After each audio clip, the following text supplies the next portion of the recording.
ಪ್ರತಿಯೊಬ್ಬರು ಬಾಯಿಯನ್ನು ಎರಡೂ ಕಡೆ ಹದ್ದಿನಲ್ಲಿ ಇಟ್ಟುಕೊಳ್ಳಬೇಕು. ಒಂದು ತಿನ್ನುವಾಗ, ಎರಡು ಮಾತನಾಡುವಾಗ.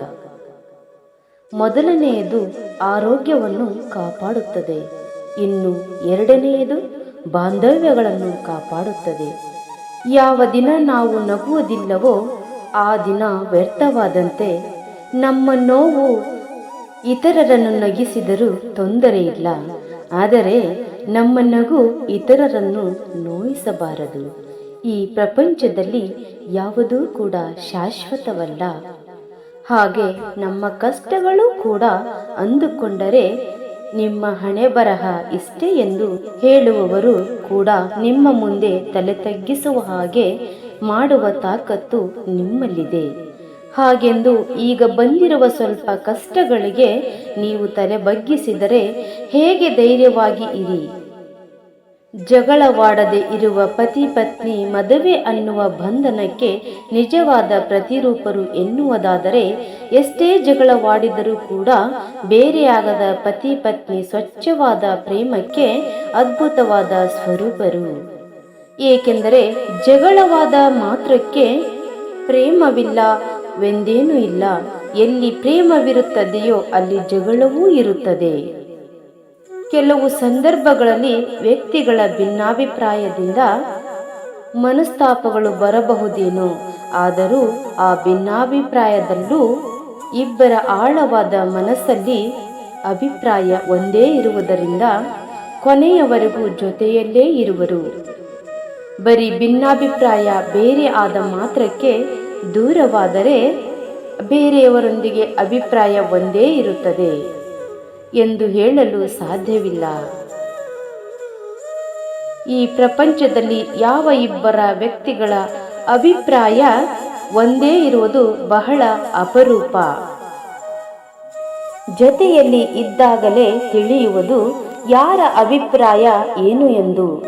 ಅದಕ್ಕೆ ನಮ್ಮ ಸಂಸ್ಕೃತಿಯಲ್ಲಿ ಅಭಿಪ್ರಾಯ ಭಿನ್ನವಾಗಿದ್ದರೂ ಮನಸ್ಸಲ್ಲಿ ಬಿಟ್ಟಿರಲಾರದಷ್ಟು ಪ್ರೇಮ ಇರುವುದರಿಂದ ಎಷ್ಟೇ ಜಗಳವಾಡಿದರೂ ಜೊತೆಯಲ್ಲೇ ಇರುವರು. ನಾವು ಯಾವಾಗಲೂ ನಮ್ಮ ಅಭಿಪ್ರಾಯದಂತೆ ಇತರರೂ ಇರಬೇಕೆಂದು ತಿಳಿಯುವುದು ಮೂರ್ಖತನ. ಈ ಜೀವನದಲ್ಲಿ ಯಾರು ಯಾರನ್ನು ಅರ್ಥ ಮಾಡಿಕೊಳ್ಳಲು ಸಾಧ್ಯವಿಲ್ಲ, ಹಾಗೆ ನಿಮ್ಮನ್ನು ಯಾರೋ ಅರ್ಥ ಮಾಡಿಕೊಳ್ಳಬೇಕೆಂದು ಯಾವತ್ತೂ ಭಾವಿಸಬೇಡಿ. ಅದು ಎಂದಿಗೂ ಸಾಧ್ಯವಿಲ್ಲ.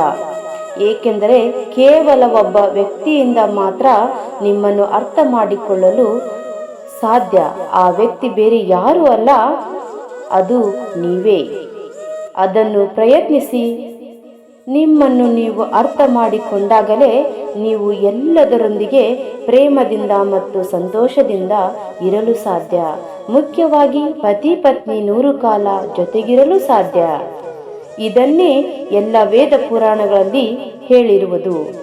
ಜಗಳವಾದ ಪ್ರತಿ ಬಾರಿ ನಮಗನಿಸುವುದು ನಾವು ಜೊತೆಗಿರುವುದು ನಮ್ಮ ಮಕ್ಕಳಿಗಾಗಿ ಅಥವಾ ಜವಾಬ್ದಾರಿಗಾಗಿ ಅಥವಾ ಸಮಾಜಕ್ಕೆ ಹೆದರಿ ಎಂದು. ಅದು ಖಂಡಿತವಾಗಿಯೂ ಸುಳ್ಳು. ನೀವು ಒಬ್ಬರಿಗೊಬ್ಬರು ಜೊತೆ ಇರುವುದಕ್ಕೆ ಇದು ಯಾವುದೂ ಕಾರಣವಲ್ಲ.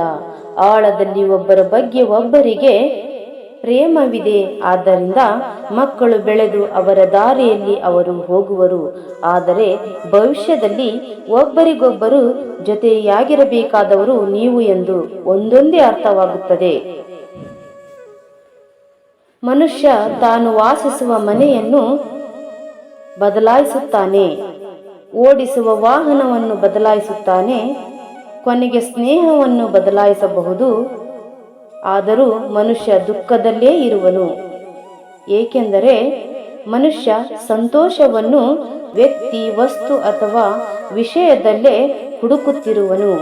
ಯಾವಾಗಾದರೆ ಮನುಷ್ಯ ಶಾಶ್ವತವಾದ ಸಂತೋಷವನ್ನು ತನ್ನ ಅಂತರಂಗದಲ್ಲಿ ಕಂಡುಕೊಳ್ಳುವನೋ ಆಗ ಯಾವಾಗಲೂ ಸಂತೋಷದಲ್ಲಿರಲು ಆರಂಭಿಸುವನು. ಹಾಗೆಂದು ವ್ಯಕ್ತಿ, ವಸ್ತು ಅಥವಾ ವಿಷಯಗಳಲ್ಲಿ ಸಂತೋಷವಿಲ್ಲವೆಂದೇನೂ ಅಲ್ಲ. ಆದರೆ ಒಂದು ಸಂದರ್ಭದಲ್ಲಿ ಅವುಗಳು ನಂತರ ದುಃಖವನ್ನು ಕೊಡುತ್ತವೆ. ಗಮ್ಯಸ್ಥಿರವಾಗಿ ಇರಬೇಕು.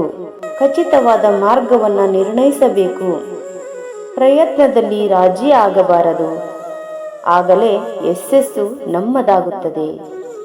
ಉತ್ತಮರು ಆಗಾಗ ಆತ್ಮವಿಮರ್ಶೆ ಮಾಡಿಕೊಳ್ಳುತ್ತಾ ತಮ್ಮನ್ನು ತಾವು ಸರಿಪಡಿಸಿಕೊಳ್ಳುತ್ತಾರೆ. ಆದರೆ ಕೆಲವರು ಯಾವಾಗಲೂ ಇತರರನ್ನು ನಿಂದಿಸುತ್ತಾ ಇದ್ದು ಬಿಡುವರು. ಮಾತನಾಡುವುದು ದೇವರ ಕೊಟ್ಟ ವರ, ಹಾಗೆಂದು ಇತರರನ್ನು ನಿಂದಿಸುವುದಲ್ಲ. ಮಾತುಗಳನ್ನು ಹಿಡಿತದಲ್ಲಿ ಇಟ್ಟುಕೊಂಡು ಮಾತನಾಡುವುದನ್ನು ಅಭ್ಯಾಸ ಮಾಡಿಕೊಳ್ಳು.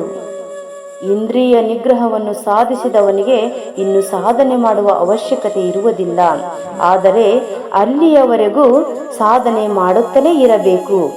ನಂಬಿಕೆ ಓದುವುದಕ್ಕೆ 3 ಅಕ್ಷರ, ಆದರೆ ಅದನ್ನು ಸಂಪಾದಿಸುವುದು ಅಷ್ಟು ಸುಲಭವಲ್ಲ.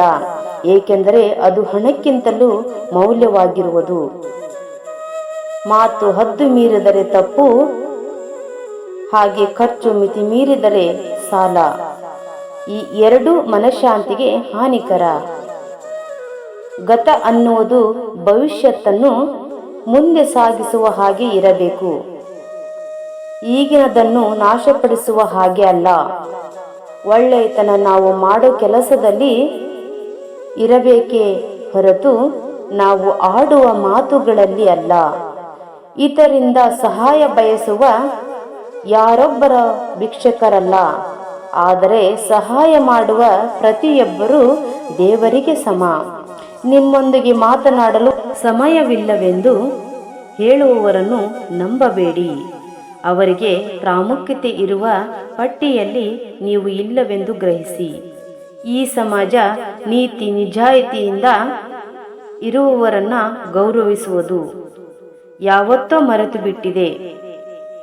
ಅವಕಾಶಕ್ಕೆ ಅನುಗುಣವಾಗಿ ನಟಿಸುತ್ತಾ ಬದುಕುವವರಿಗೆ ಬೆಲೆ ಮತ್ತು ಗೌರವ ಕೊಡುತ್ತದೆ. ಜೀವನದಲ್ಲಿ ಧನವೇ ನಿಜವಾದ ಶಕ್ತಿಯಲ್ಲ. ಬದುಕುವುದಕ್ಕೆ ಹಣ ಬೇಕು, ಆದರೆ ಹಣವೇ ಬದುಕಾಗಬಾರದು. ಒಳ್ಳೆಯತನ, ಪರಿಶುದ್ಧತೆ ನಿಜವಾದ ಶಕ್ತಿ. ನಮ್ಮ ಆತ್ಮಸಾಕ್ಷಿಗೆ ವಿರುದ್ಧವಾಗಿ ಹಣ ಗಳಿಸಬೇಕಿಲ್ಲ.